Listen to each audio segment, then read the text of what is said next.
October 2 ഇന്ന് ഗാന്ധി ജയന്തി. ഇന്ന് ദേശീയ അവധി ദിനമാണ്. ഐക്യരാഷ്ട്രസഭ ഇത് അഹിംസാ ദിനമായി അംഗീകരിച്ചിട്ടുമുണ്ട്. ഒക്ടോബർ 2 മഹാത്മാഗാന്ധിജിയുടെ ജന്മദിനമായി ആഘോഷിക്കുന്നു.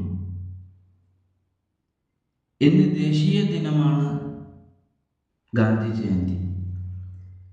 ഇന്ത്യയുടെ രാഷ്ട്രപിതാവ് എന്ന് അറിയപ്പെടുന്ന മഹാത്മാഗാന്ധി അഹിംസയുടെയും സത്യാഗ്രഹത്തിൻ്റെയും മാർഗങ്ങളിലൂടെ സ്വാതന്ത്ര്യ സമരത്തിന് നേതൃത്വം നൽകി.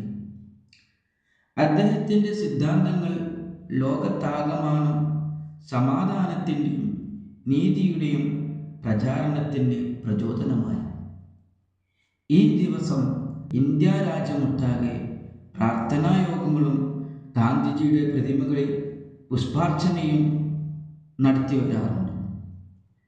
ഗാന്ധിജിയുടെ മഹത്വചനങ്ങളെയും ഉപദേശങ്ങളെയും അനുസ്മരിപ്പിക്കുന്ന പരിപാടികളും നടത്തി വരാറുണ്ട്.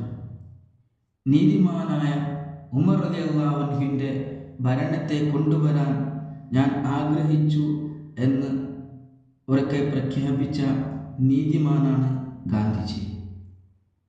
ഇന്ത്യൻ വിഭജനത്തെ ശക്തമായി എതിർത്ത ദേശസ്നേഹിയുമാണ് മഹാത്മാഗാന്ധിജി.